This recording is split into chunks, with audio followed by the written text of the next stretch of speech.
You're here to join us. We've got a great show for you today. We've got Dr. Obery Hendricks. Dr. Hendricks is one of the foremost commentators on the intersection of religion and political economy in America. He's the most widely read and perhaps the most influential African-American biblical scholar writing today. Cornel West calls him one of the last few grand prophetic intellectuals. And on today's show, Doug Pagitt connected via Zoom to talk about Dr. Hendricks' new book, Christians Against Christianity: How Right-Wing Evangelicals Are Destroying Our Nation and Our Faith. Strong language, but in this case, I think it's really warranted. Today's right-wing evangelical Christianity stands as the very antithesis of the message of Jesus Christ. In this book, Dr. Hendricks challenges right-wing evangelicals on the terrain of their own religious claims, exposing the falsehoods, contradictions, and misuses of the Bible that are embedded in their rabid homophobia, their poorly veiled racism and demonizing of immigrants and Muslims, and their ungodly alliance with big business against the interests of American workers. It's a fascinating conversation. Dr. Hendricks is a living legend. I know you're going to enjoy this and get a lot out of this conversation. So let's jump into the interview. Well, let's start with that. This being a second career for you, Dr. Hendricks. You're a Princeton graduate and then went off and worked on Wall Street, sort of on that pathway that so many people desire to be on. Yeah, no, actually, I graduated from Rutgers undergrad. Oh, okay. No, Princeton was your religious education side? Yeah, I went to Princeton Seminary, then I went to Princeton University in religion department, got a PhD, but I came out of Rutgers, interesting story. I grew up in Newark and East Orange, but I grew up in the Black cultural nationalist movement in Newark as a teenager, right? We were the guys who wore dashikis and big afros so big you slam the door, catch a hair in it, that kind of thing. And but I sort of honed my social consciousness and gave me a sense of what it meant to be really committed to a cause. I ended up eventually on Wall Street, which is a strange thing, going from a Black nationalist soldier to Wall Street, because I should say, I in my generation, we were got to remember that was my parents' generation, was the pre-civil rights movement generation. I was spent my youth in it, and at that time, the aspirations of Black folks, many were that their children would grow up to be a credit to the race, Got it. And that meant a white-collar professional who could really make some contributions to the community. So I'm like, yeah, we talked about me being a lawyer or a doctor growing up, but law school are too many words, and a doctor, man, I'm too squeamish for blood. So, and at that time, Wall Street was like the Wild Wild West, in the mid '70s. So it took me about a year to get hired. It was hard for a Black guy to get hired those days on Wall Street, but that's what I did. I was there for 8 years, and it was when I realized how spiritually debilitating it was, I left and eventually ended up in seminary. I was director of economic development for a small municipality first. Ended up in seminary. Then one of my professors, realized I had gifts of scholarship and pressed me to go to apply to Princeton University. I didn't realize that Princeton University was the hardest religion department in the country to get into at that time. If I'd known, I wouldn't have applied. But, I went and met John Gager, who became, he and Elaine Pagels became my advisors. John Gager had been a freedom rider. At that time, I didn't know that. At Parchment Farm. And I'm like, wow, man, maybe I can fit in here. And I had done well academically, and next thing I knew, I was accepted. And I'm the monster they created, So tell me about this, what it means to have been part of what would you call it, the Black nationalist movement? I mean, when I was a child growing up in Minnesota, like in the early '70s, that's a world that I saw on television and in kind of popular culture, and sort of the Black African movement. And it was very inspiring, for some kid living in an apartment complex, outside of Minneapolis. Mm. The world seemed pretty small, but my sister lived in New York. And so I knew about it, and saw that. And it created this context of not only sort of a broader and other world, but it felt like to me that there were really taking seriously social issues and asking the question, what kind of a country is this and who gets to decide? Is that how you saw it as, somebody who was part of it, or how did you engage in that world? Well, we, it was about, questioning and rejecting the status quo, clearly. And, we had a romanticized vision of what liberation would be like. But what was important really was the political and the ethical emphases of that movement. And it focused on political liberation of African Americans, but it wasn't exclusionary. We had allies, in various progressive white groups. So growing up, that was my formative thing. It gave me, it was also very empowering. And I saw folk who had dedicated their lives to the struggle, like Amiri Baraka. Also, Amiri Baraka was my first intellectual influence, really, because one thing they had us do, we read incessantly. We read everything, and we all thought we were poets and intellectuals. Yeah, right. Bad poetry, brother. But but those kinds of sensibilities sort of have stuck with me. And so you went on and you got degrees and you engaged, and you've been an instructor and a teacher and a visiting professor and kind of making your voice known. And then for some reason, thankfully, you decide to write this book about the state of religion in America, the political, social state.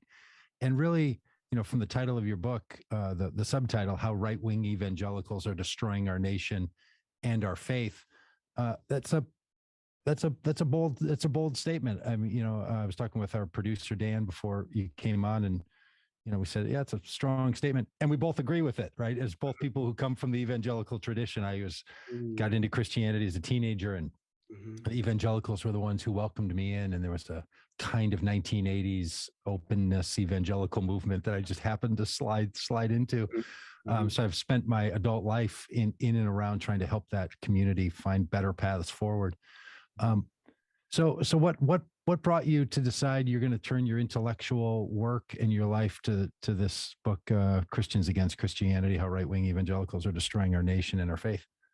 Yeah, thank you. That's an important question. Well, as a biblical scholar, I was, let me just put it like this. I was so outraged, so chagrined, and so outraged and so saddened by the way right-wing evangelicals so distorted the faith and so misused it and have so weaponized the faith to do the exact opposite that Jesus would have us do. That I felt that I had to do what I could. Also, because I'm a biblical scholar, my perspective is different than theologians, as you know. And so, I have the tools to engage their biblical claims on various subjects and to debunk them. And so I felt the responsibility, to do that.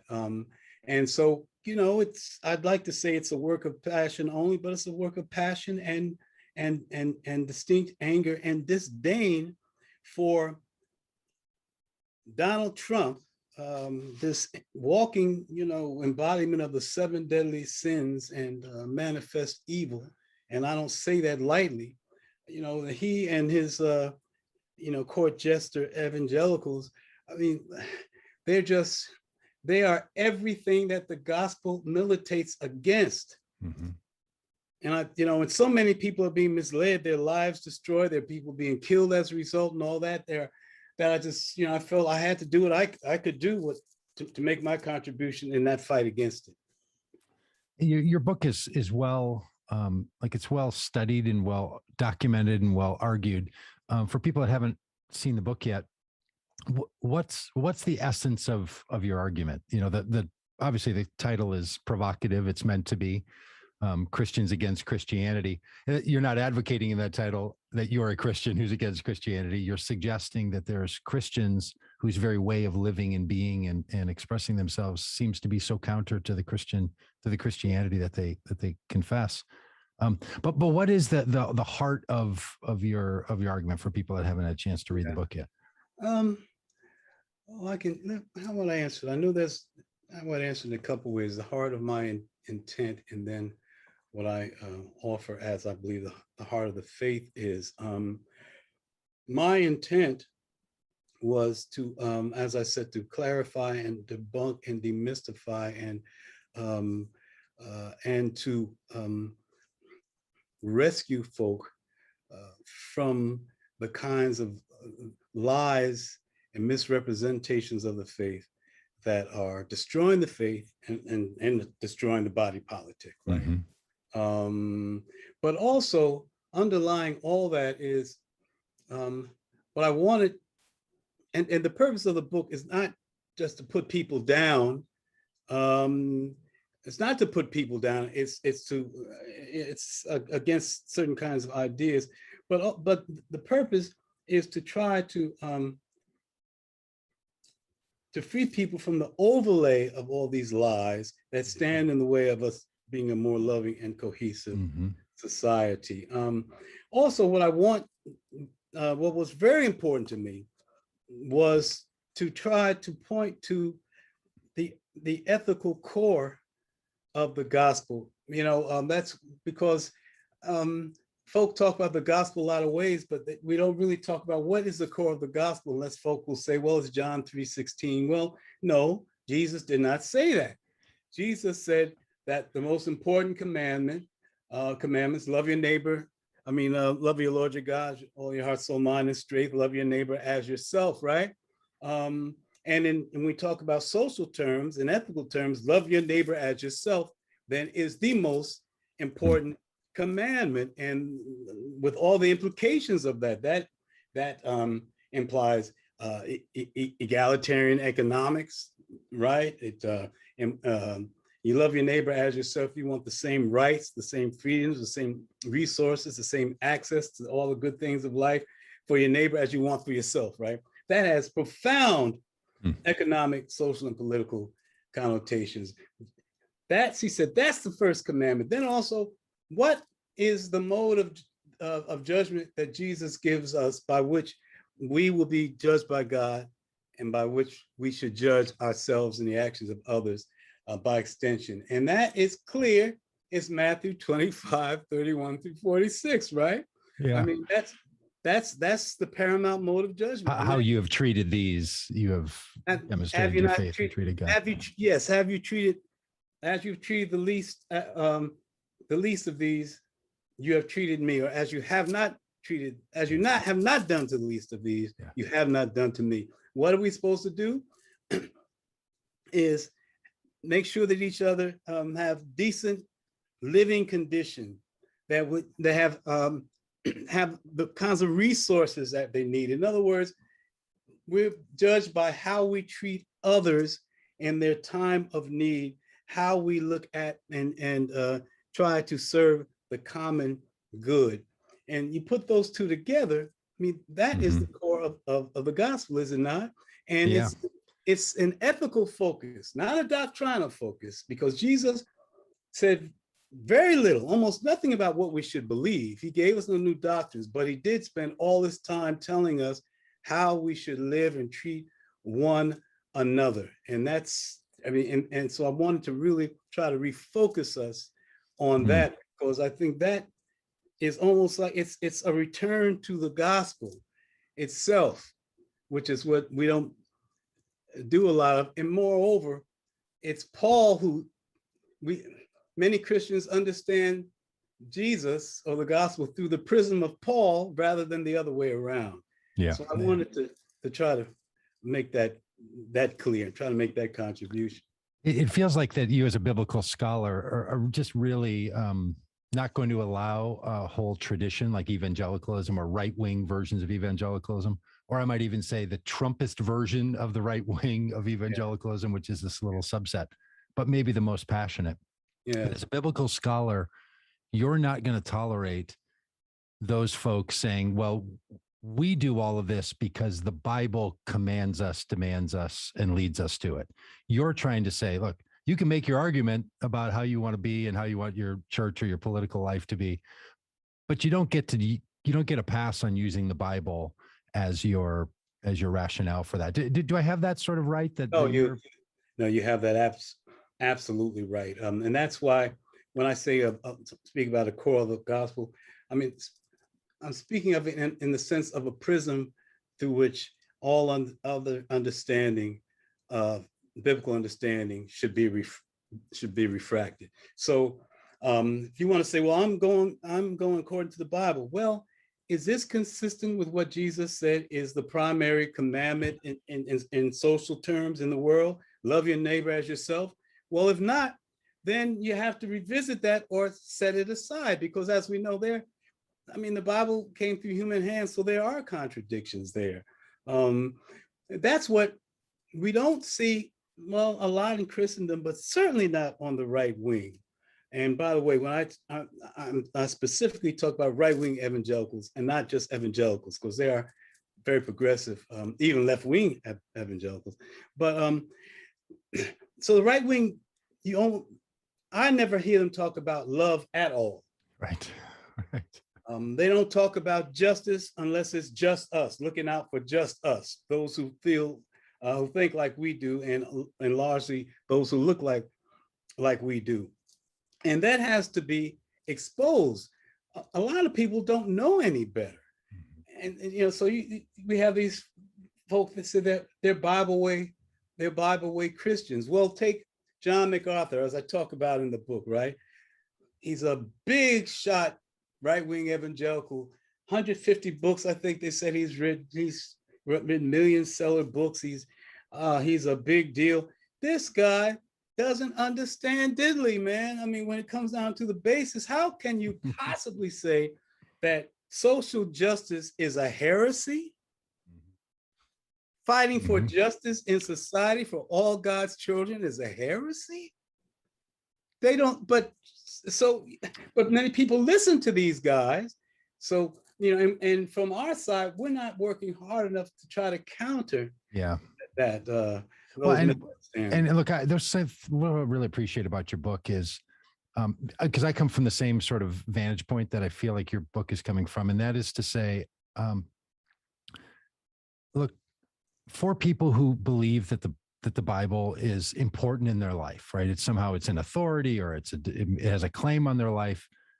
That's an advantage for people who think about the world the way we do, with justice and all. Like, we should use it. So many times what I think progressive Christian people and other progressives' response is to people who say, well, the biblical command is, this and that, to say, hey, you can't use the Bible, like, just skip it. And when we do that, rather than saying, okay, if you want to use the Bible as part of your rationale, we can have a great conversation about that. When we just set it aside, we actually seed all of that community who feels like they want the Bible to be still a part of their life and faith. It just turns it over into the hands of these other people. Yeah. Do you feel like there's a need for progressive or justice oriented or more, maybe we'd call more full gospel kinds of Christian people of faith to find their own new and fresh relationship with the Bible? Do you think that's an important part of the work that we have to do? Yeah, it's an important part of the work. And I think the reason I stress ethics, though, is that that's the ground on which we all can stand and find common ground, right? And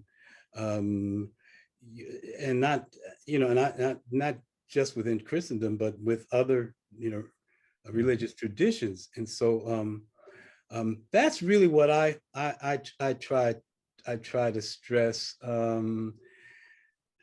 Because on the left, folk on the left seem skittish about, for obvious reasons, about using the Bible. They don't want to sound like Bible thumpers, and or like folk who aren't really thinking for themselves, and who are just quoting the Bible, and that's and also we're largely, because that attitude on the left, we don't know the Bible as well. Mm-hmm. We're not as familiar and comfortable with it as they are on the right, who live it on all the time. And so on one hand, I would say that we need to have, if we take the biblical witness seriously, we should spend more time with the Bible. Or even if we want to understand the frame in which right-wingers think and speak, we must also understand the Bible for that reason as well. But more importantly, if we boil it down and look at the ethical underpinnings, which is why I sort of stress that in the book, and I stressed it in my book, The Politics of Jesus, as well. If we look at those ethical underpinnings, we can share that together, because justice, this notion of justice, from the biblical notion of justice, is the same. That's the notion of justice we use in the Euro West. I mean, throughout, and even in jurisprudence, right? And so I have a dear buddy I grew up with who claims he's an atheist. He's really more of an agnostic, but he's talking about throw the Bible out. The Bible is ridiculous and whatever.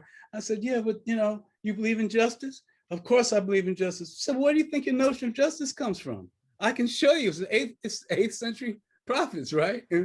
And justice pervades, the term pervades the Bible. And so that's what I'm saying. Stand on that ethical ground. We can, and we don't, and that gives us less room for division. Yeah, that's really well said. And your book, The Politics of Jesus, was powerful for me. It has a great amount of influence, and it really raises this, I think, important question that can be helpful for a lot of people who haven't yet thought about sort of their core understanding of, when we call for justice in our society, we then have to ask ourselves, like, which part of our society is responsible to mitigate that justice, right? And one of the arguments that conservatives make, and that the right wing of the evangelical and charismatic Pentecostal traditions latch onto, is they'll say, absolutely, we should pursue justice. But we shouldn't ask the government to do that. If we're going to care for the least of these, we as the church should do it. This is the big argument, right?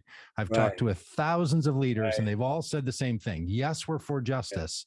Yeah. Mm-hmm. You, as a liberal, you think the government should do it, and us as biblical conservatives think that should be done through other means. And this is a big question in a democratic society of a pluralistic culture like we have. Do you have thoughts on how to help people figure out what should be done through nonprofit religious organizations as justice efforts, and what should be done through the mandates that can come through the government, because government's a particular thing? That feels like it's at the essence of this just first divide that happens between the right wing and the not right wing. No, I that's a very good point. Well, there are two parts to that. One is that there is this misunderstanding that the Bible says that those who are in positions of governance and influence, that they do not have a responsibility to look out. It's a libertarian Bible, right? You don't have a responsibility to look out for other folk. And that's just not true. When you look throughout the Bible, kings and princes, those who are in positions of governance, and even the wealthy, are told again and again, commanded again and again, that they have a responsibility to work for justice for the poor, to make sure that those who are in need are looked out for. And by the way, when I mention justice, because there's libertarian justice, there's utilitarian justice, we're talking about egalitarian justice. How do we know that? Because Jesus says, Leviticus says, love your neighbor as yourself. That's egalitarian. You want the same things for your neighbors as you want for yourself. that's egalitarian. You apply that to this notion of justice, then it's egalitarian justice. So I just wanted to make that point. So they have this misunderstanding. They don't understand, like in Psalm 72, which we understand as an inauguration psalm for inauguration of a king. It talks about the responsibility of the king to do justice and righteousness for the poor. On the other hand, churches do have a responsibility to try to struggle for a just and healthy and loving world, and that is not just to do charity, but to work against systemic injustice, right? To work to the very least insist upon and inspire those who represent us to work for just policies and institutions. So, I mean, on the right wing is right. Churches have a responsibility. Well, most of them don't even recognize a responsibility, but churches do have a responsibility, but it's not their primary responsibility to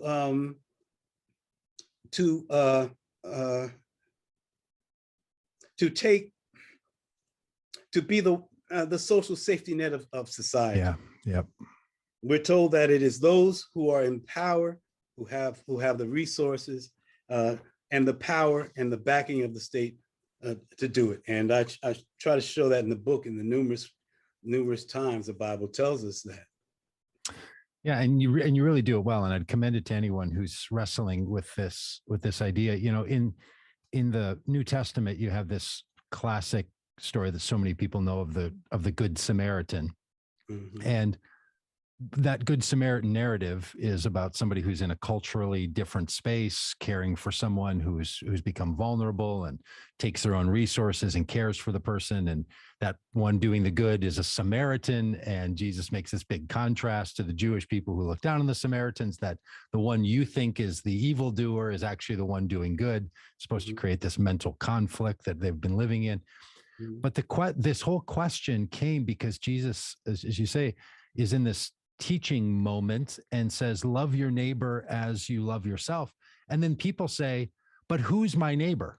Like, to whom am I responsible? And then so that Good Samaritan narrative is to respond to this question of who is my neighbor. Where I'm going with this is, it kind of reminds me that this is this who is my neighbor is an evergreen question. Like, it comes up with every generation, maybe with each person, time and time again. We shouldn't just feel like, well, we've answered that question long ago. I feel like that's still a piece that the Jesus tradition wants to insert into our human relationships, which is it possible that your obligation goes further to other human beings than you currently think? And that feels like it's the power of that story, as opposed to, I don't know, pay for their wounds and put them in a hotel and get them a doctor and cross cultural boundaries. It's also asking, can you expand your notion? And this has been something that kind of has ebbed and flowed in our society. And it feels like we're back in a moment where a whole lot of religious people feel like their obligation is to a smaller group of humanity than to a larger group of humanity. And for some reason, the right wing of the religious movement, Christian religious movements in America, have just built a wall around where their obligation goes and how far it goes. And so I'm just wondering what about your thoughts on all that. My thoughts on how far their obligations go. Well, part of the problem is, as you know, that notions of Christian nationalism and exclusionary notions of white supremacy. I mean, mainstream Christianity is shot through with them, right? I mean, historically. So mainstream Christianity has never really, it's never had an expansive vision of the neighbor, has it? That's right. I mean, look, they've mistreated everybody, man. I mean, even in the history of this country, immigrant Irish and Italians weren't considered, white, weren't accepted as by white supremacy, right? And so, it's also part of that libertarian tradition where we don't have any responsibility to anyone but ourselves. Yeah. Like the Good Samaritan is a sucker to the libertarians, It's like, you and remember, libertarianism says you can take care of people if you want to, but you don't have a responsibility to do that. And so American Christianity has always been tribal, I think. It's always been exclusionary, and it's always been oppositional to a great extent. It's never really been loving, and that's the irony, because so much of early evangelicalism did strive to do that, to work across those boundaries, right? I mean, I'm always reminded that the most important, most slavery abolitionists were evangelicals. The institutional house movement, institutional church movement, right? What's the woman's name? Adams in Chicago, and all those folk who built these institutions to help folk. That's those evangelicals, right? I mean, there were evangelicals who were strong critics of capitalism, and strong supporters of unions. Well, man, forget that now.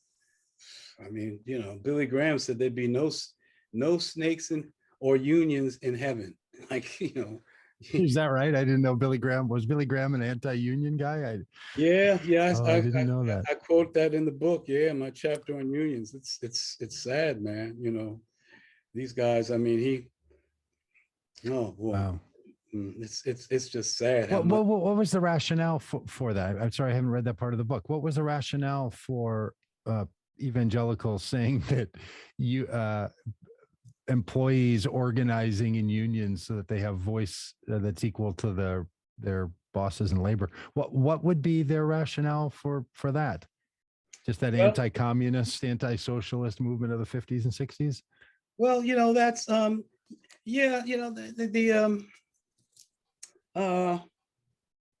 the American Liberty League, right, of the 30s, the DuPont brothers, right, got together and to fight against FDR's change of governmental philosophy from laissez-faire, like we don't have a responsibility to, we do have a responsibility to help the least of these. And, they got together, and because that threatened their preeminence and their wealth, they got together to fight it. And and so socialism, or anything like, they use socialism, the fear about the Bolsheviks, they use that against every kind of policy that was to help the people. And unions, were a big threat to them, right? And so, but that just shows that there's this, and the name of that chapter, of course, is the Unholy Alliance between right-wing evangelicals and big business. The right-wing evangelicalism has supported big business hand in glove since the 20s. And unions are villains. They are taking away the freedom of capitalists to be able to do what they want to do and to make a living. And I mean, it's really sad. I mean, the 14th Amendment was even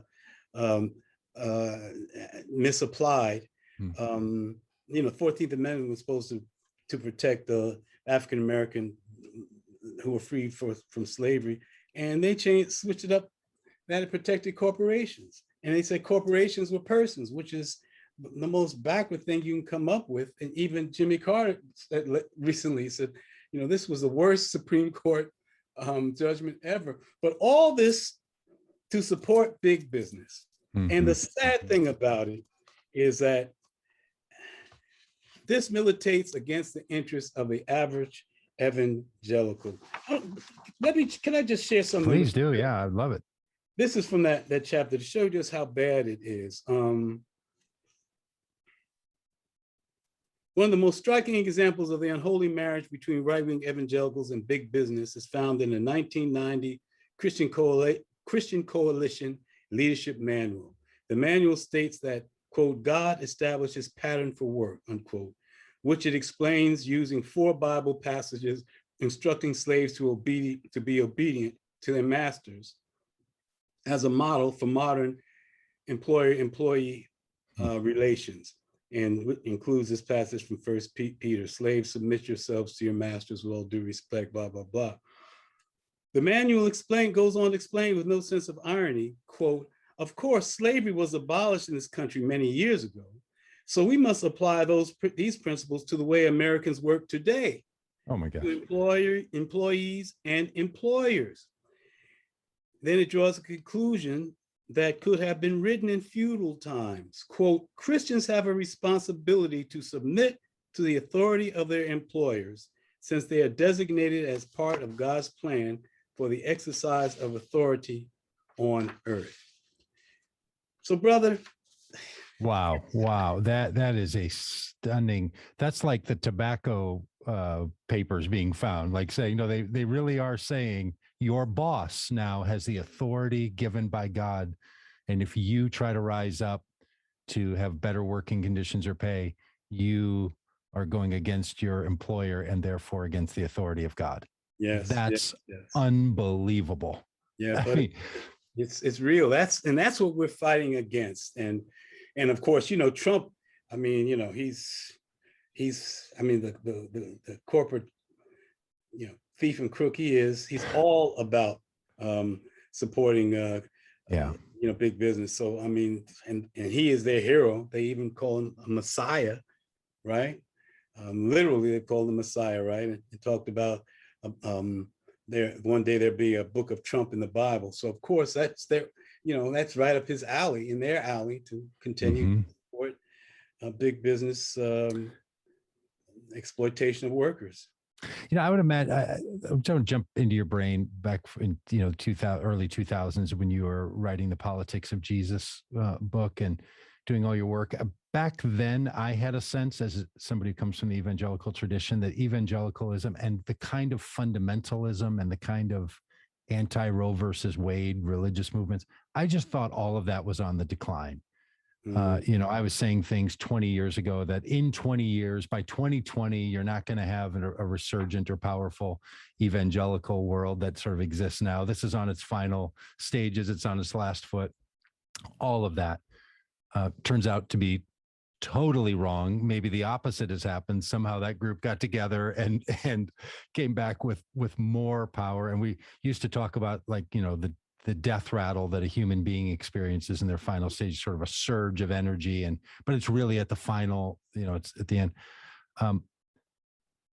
Did you think 15 years ago, 20 years ago, that you'd have to write a book like this, that you'd have to recount the power of these ridiculous statements written in 1990? Like, how did you think about it? And just sort of, where's your head and heart on all of this now, thinking, this is 2022 and we're having to deal with, you know, the ramifications of a religious right influenced insurrection at the U.S. Capitol. And who could have foreseen anything like that? I mean, it's like,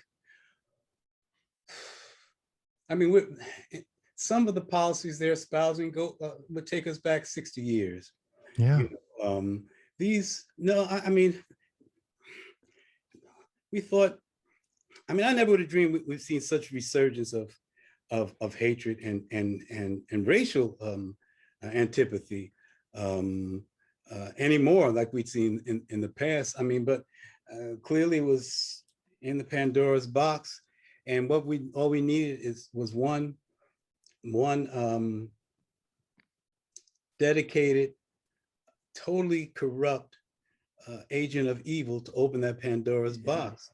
And that was Trump. And, you know, I'm reading a lot of, I don't get into all these, you know, silly comparisons of people with Hitler, but I take seriously his ex-wife's, one of his wives' testimony that Trump had Hitler's Mein Kampf on his side table, and that he paid attention because he is following what he's done and doing still follows Hitler's strategy in the outline of his works. And so Trump has been an agent of evil in the sense that he has very self-consciously opened this Pandora's box of hatred and evil and fascism, just to serve his own evil ends. And so, I mean, that's the way I see it now. I truly believe that if we did not have a Trump in 2015, 2016, that box wouldn't have been open. It might have been gotten open in the future, but things would be much better now. I mean, in so many ways, we'd have less people dead from COVID. Yeah. The economy would not be would not have gotten so bad if he had just acted like a decent human being. But think about it, brother. I don't get into all this metaphysical, supernatural stuff, but think about this. There's something so evil about this destructive, hateful person.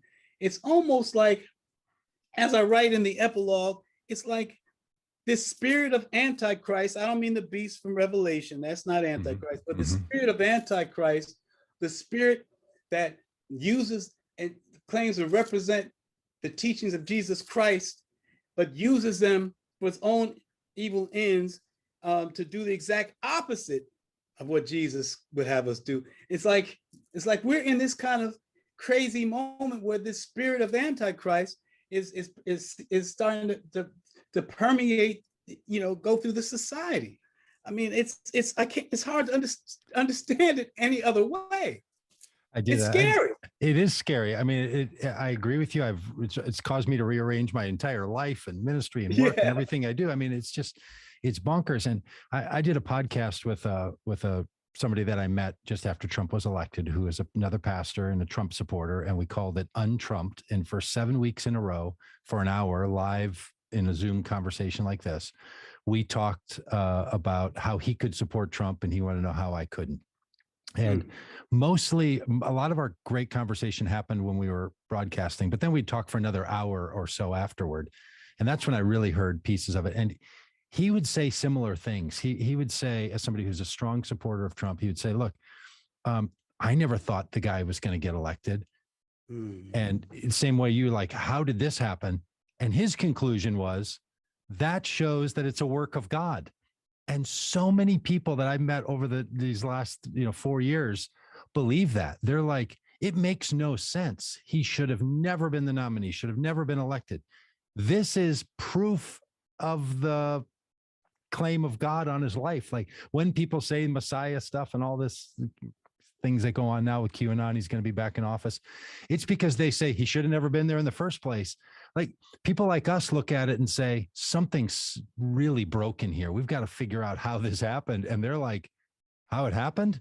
It's a miracle. That's how it happened. And it shows God's blessing on all. And they've doubled down. They've doubled down on this idea where now, whether it's anti-vaxxing or whatever, it all kind of gets put in the mix of God is up to something, and all of you shaking your heads, that's because you don't really understand how the Spirit is working in the world. And that's a piece that, to me, that just drives me out of my mind. Like, yes, you brother. Cannot give this over to that. I don't know what your thoughts are. No, I'm brother, I'm with you on that. But the question I would ask him is, well, did God put Hitler in office? Hitler, had been knocked down. I mean, he ends up running the country. I mean, was he ordained by God? It's crazy. And they don't look at how throughout history, Machiavellian folk and folk who have absolutely no integrity at all, how they can and folk who are good con men, how they can do this. He's just a con man liar, who appealed to the very worst in America, and that got him in. I mean, he appealed to racism about Obama. He lied about how rich he is. his father only loaned him $1 million. And we know that now that his father gave him something like $40 million, which is a whole lot more now than it was then. And, his net worth is less now than it would have been if you just put the money in the savings account, right? It's terrible. It's just terrible. It's just, it's well documented that, and I've watched the clips that he went to an evangelical college in Iowa, and that's where he, famously said lots of things like, I could shoot somebody on Fifth Avenue, and at that meeting, he says to the evangelicals, I said, look, I know you're not my kind of people, and I'm not your kind of person. I know you have lots of reasons to not trust me. Let me tell you this, you vote for me, you will have power. Yeah. If I'm in office, I'm taking you with me. And my contention is that evangelical voters, maybe like a lot of people, but especially evangelicals, don't need their politicians to be like them, but they really do want their politicians to like them. And he said, I like you, and I'll take you with me, and you will have power. And this is the deal. Now, in the tradition, the Christian tradition is like, yeah, that's called a temptation. That's like reading the temptation narrative and having Jesus be like, oh, I get all the kingdoms of the world. I'll take that deal. Like it felt to me, as someone who's close to that tradition, and I know he was speaking to people that, just like me, saying, I've got a deal for you. And so many people said, and lots of famous people, you write about them in your book, they said, we'll take that deal because what we really want is political power. And then at the end of it all, they end up with 3 Supreme Court justices, which for a lot of them, that's all they ever wanted. They didn't want a president. They wanted a justice. They wanted 2. Right. They got 3. So while you and I, say the things that we need to rightly say, and boy, these folks are just saying to themselves, worked out. I mean, it in the long run, he's a bad guy. Yeah, he didn't do the right things. Yeah, he led an insurrection. God is using him. But in the end, we got it. And that's a thing also, I think that the Christian tradition, provides us a response to, right? Like that's called trading your birthright for a bowl of porridge, right? Wow. That's like there's whole narratives about swapping out something of value for something that was sort of worthless. Now they would say, that they got something of great value and a lot of power and all the rest of it. But do you have any thoughts about that? Because I think if we continue to take this group of voters and people and just keep them away from other political imaginations, because we basically say you're charlatan, he's a charlatan and you're a charlatan, and everybody's a problem. Like, I just think that's not going to get us anywhere. So I don't know what your thoughts are on. No, you're absolutely right. Well, a couple. Well, let me speak to that. I think you're right. I spoke earlier, mentioned earlier about being able to speak in their frame. We have to try to bridge the gap.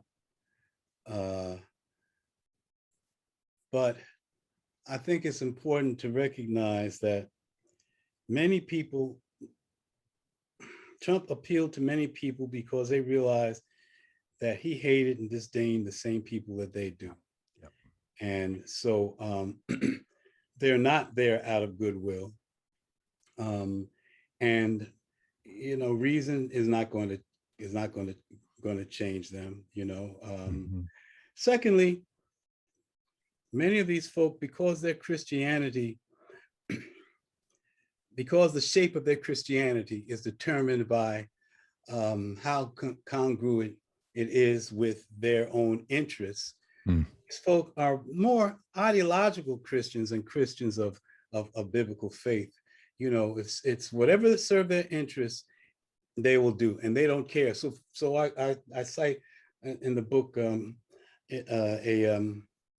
a poll. I think it's a PRI poll. It's a Pew poll rather, that says, ask folk how much did the Bible have to do with their attitudes with immigrants, toward immigrants. And majority of them said, these right-wing evangelicals said, the Bible has nothing to do with it. They don't care what the Bible says. You know, they're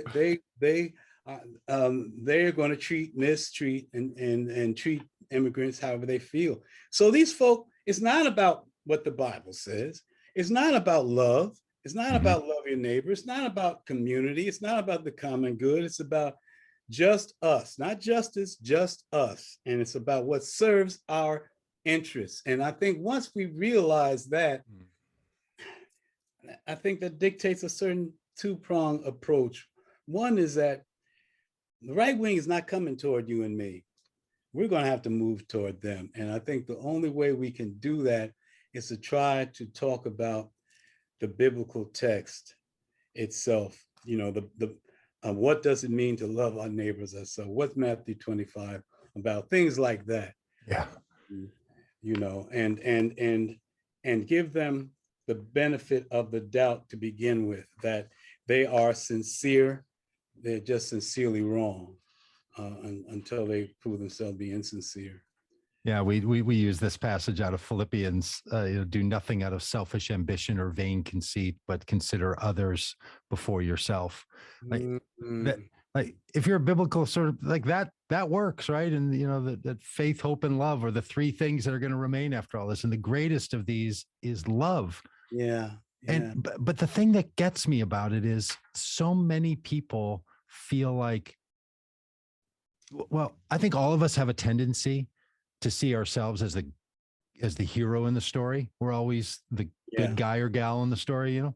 Yeah. And people are like, no, this is the more loving way, you know. Somehow it's when I watch the video of those insurrectionists being in the Senate dais and praying in the Senate dais. I don't know if you've seen that video. Yeah. But they're praying in a kind of prayer that, you know, is familiar to people who've been in Christian religious traditions. Like, I know that accent, I know that wording and that phrase. I know exactly where that comes from. That's my tradition. Those people they're praying in my way in there, and I know who they are. And they saw themselves as the good guys. It's just one of these dilemmas that is really hard to get to, right? Where somehow the edict of put others before yourself, they're like, well, that's exactly what I'm doing. And I don't know, it's the part that I guess it's the preacher and all of us that, you know, we watch people at our churches and then they leave and seemingly have no connection between the things we talk about here and the way we live. That kind of frustration that is visited on religious leaders all the time. I think a lot has to do with the fact that many churches stress an amorphous faith, but more importantly, they stress doctrine and confession. Have you accepted Jesus Christ as your Lord and Savior? Yes, I have. All right, good. Have a good day. I mean, and they don't tie it to ethical behavior at all. And, you know, and to the extent that they talk about morality, it's about personal piety alone and not social morality. You know, it's not just a failure of Christian imagination. It's a failure of Christian appropriation, Christian appropriation of the Bible and taking the Bible as seriously as it should be taken. And it's part of our tradition. Listen, Muslims study the Quran all the time. In the Jewish tradition, study is all the time, right?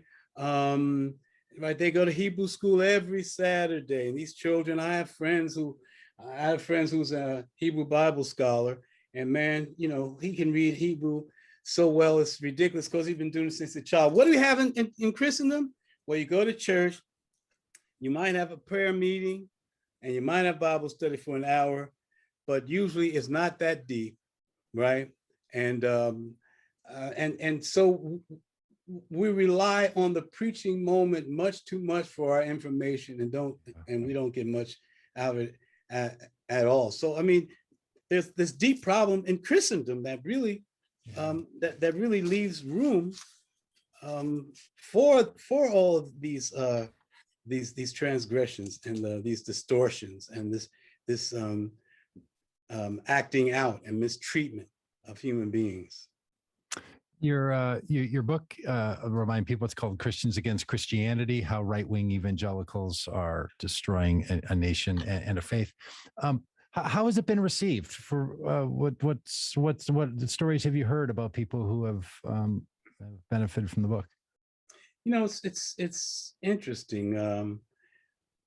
Most of the responses I've gotten have been, I mean, overwhelmingly appreciative and supportive. You know, there have been a couple, you know, I won't even call, well, I mean, I've gotten some hate, you know, Sure. email, stuff like that. But the criticisms I've gotten have never been substantive. Yeah. You know, I mean, it's this is a hateful book. Yeah, okay. Tell me how. It doesn't really talk about the Bible. Well, come on, baby. That's, you know, it's all about the Bible. You know, the point is, I don't know if they found a way to combat me yet, because I work very hard to be biblically and based and you know and fully contextualized with the Bible, and to approach it with integrity. And you know, they what it shows me, they don't know enough about the biblical tradition to come at me. But it also means that a lot of them are not, their faith is not well informed. You know, it's formed by the things that, and the prejudices that they hear, the biases they hear, and some of the stuff they believe in is that's in the Bible isn't even in there. Yeah, right. So, you know, it's a failing of the church writ large, in my opinion. Mm-hmm. You know, we've not done a good job of teaching folk. We've indoctrinated them. Not you and me, hopefully, but yeah. but you know, we indoctrinate them doctrinally. You know. Well, one of the things I appreciate is that, you know, you're inside the religious tradition. It's easy for a lot of us to want to make a distinction between us and the others, right? We can slice that prosciutto pretty thin, right? To sort of, and you're saying, hey, rest of the religious community, including right-wing evangelicals, we need to talk about this. I'm not just going to ignore it and push you off. You know, this is something that those of us who watch radicalization happen in any parts of our society say to any of the other groups that are not part of the radicalizing element, why don't you do something about it in your own community, right? We say this all the time, say it to people in Hollywood and in politics and other religious traditions. You know, you have to take this on yourselves, and that's what you're doing. I know some people might want to say, oh, this is dividing the church, and you're saying these are the good guys and these are the bad guys. I didn't read it that way. I read it as your work as what we need to do is speak up about this thing that we also are a part of, which is the religious subculture in the United States, because it actually has consequence on society. You know, I'm critiqued all the time for people being like, I thought you were like a preacher and like a church planter, and like, what are you doing monkeying around with all of this? It kind of has nothing to do with it. And you're like, well, it became a public health problem, and it became a, you know, like now it's, you're compelled, like finding that person on the side of the road. It's a Samaritan experience, a good Samaritan experience. And so I just thank you so much for the work you're doing and being willing to put in the work to say, this is the alternative that can exist. If you care about a biblical understanding of your faith, here's an alternative way of reading it. And I hope people, you know, that are so easily fed on, you know, on the hyper right and the right wing side of our Christianity will take a read of it. Yeah, brother. If I might just say, you know, we have to start trying to. The Bible tells us that we should discern between the sheep and the goats, and we have to discern between not just what's biblical or unbiblical and anti-biblical, but, you know, what is right, what is wrong, what is evil, and what is good. And we have to start grudgingly and with discernment use the E word, evil, because some of this is just evil. And we have to call it that. And so maybe folk will will wake up. It's not just bad policy that children were locked in cages. It is evil. Yeah. It's institutional evil. And then when you have someone who had no empathy, in fact, he supported it and said that there was nothing wrong with that. We're talking about the orange-haired demon again. Then that's the kind of thing you have to say, well, this is just a bridge too far. Yeah. This is just evil. But we don't do that. That's right. We're too polite. It's like, no, man, this is evil. Now I'm going to make a categorical statement. Donald Trump is an evil actor. He does no good thing for anyone, never has. He's hurt more people than most people on earth ever have. He's lied more than anybody who's ever been in the White House. It's documented, well, in the modern era anyway, but probably more than anyone else. And he's an evil actor because all he does is divide people, cause pain for his own gain. He's an agent of falsehood, and we need to start looking at him and then look at his followers and say, now this is what you are following. Yeah. And all right, you say, well, he's against abortion. Well, Jesus didn't say that's the main thing. But if you're going to do that, admit it. You're going to follow an evil actor. Right. We have to hold him accountable. That's just what you're making the deal. Yeah, you're making the deal and saying it's worth it, and I think about back to that story when the child separation was the policy of the United States government, and it's still heartbreaking to me and so morally wrong. But to watch Jeff Sessions, then the Attorney General, come out and use the Bible, the book of Romans, to say, this is why it's justified. We're going to send a message to parents that your children will be treated like this because you cannot defy the rules and laws of this country, or you're defying God. That notion, so it wasn't just we're going to get these religious people to sort of go along. They started using biblical arguments in public statements for why they would support child separation. Like that was part of, to me, you now have gone into an area that, first of all, that's just bad policymaking. That's just Christian nationalism at its core. And it's horrible exegesis, and it's just morally wrong. But this is the kind of thing that surrounded the Trump administration. And this is the part that's caused my blood to boil. It wasn't just Donald Trump alone. It was all the other Christians that were kind of put in these positions of power, from, Betsy DeVos at the education level, and Mike Pence as the vice president, and Mike Pompeo and Flynn. Like, these people were drawing up policies and approaches from a biblical perspective and arguing for it in a way that really demands a response like your book, which says, hey, we're not going to tolerate this. Like, this is not a legitimate argument. And if that argument's only coming from one side, we're really in trouble. So I think that's why books like yours are so helpful to us. Yes. I think you're right, brother. Yeah. Thank you so much for the book. Thanks for taking so much time with us today here on the podcast. It's really a gift. We really appreciate it. Yeah, I could go on with you, brother. I enjoy talking. Well, let's do that sometime. I get to New York a lot. Let's find a way. And if you ever find yourself stuck at the Minneapolis airport, know you've got a friend. Thank you. I've been trying to avoid airports for a while the last year or so. But really, right, when you get to New York, give me a call, brother. I'll do it. I would love to do that. Okay, I'll be there in a couple of weeks, actually. So I'll be in touch. Okay. All the best to you, brother. Dr. Hendricks, thank you so much. Okay. Bye-bye. Oh, man, what a conversation. And again, thank you to Dr. Obery for coming by and spending so much time with us. Thanks to everyone in the chat. Super active chat. I can't get through all the comments, but appreciate all of you paying attention and investing in this conversation, even if you would disagree.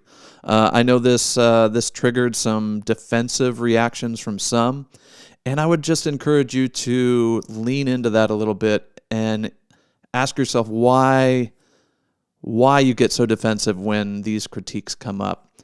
I know for me, when I was kind of deconstructing the faith I was given and leaving right-wing evangelicalism, it's so easy to put up defensive walls anytime you hear a critique of your worldview.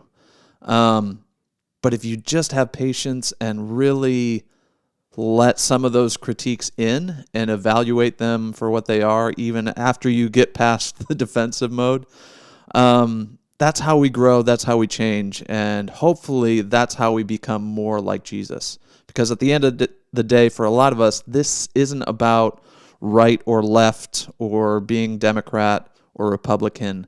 It's about how do our politics help the most people in the way that Jesus intended. And so, as they pointed out in the interview, the thing for me was kids in cages. And if your first instinct when you hear the phrase kids in cages is to do a whataboutism, what about Obama? What about things that happened before? I would encourage you to poke that a little bit and ask yourself why you can't just face that critique. Hopefully our politics move in a direction where we hold all elected officials accountable, right or left, Democrat, Republican. And as I mentioned in the comments, there's still kids being treated poorly at the border. There's still families being separated. And Biden has continued like this stay in Mexico policy that is damaging to families and puts them in a vulnerable position. And so in our work, we're calling on the Biden administration to do better. And so maybe we can get on board and all demand better from our politicians, that we treat the most vulnerable in our world with humanity and dignity. Christians Against Christianity is the name of the book. It's by Dr. Obery Hendricks Jr. You can pick it up wherever books are sold. Thanks again for everyone in the chats. A lot of lively chats today. So thank you for sticking around. We're back tomorrow with a great conversation about Christian nonviolence. People that take Jesus' call to nonviolence seriously, what that looks like, what it doesn't look like. So that's a great conversation happening tomorrow on the Vote Common Good podcast. Thanks for being with us. Have a good one.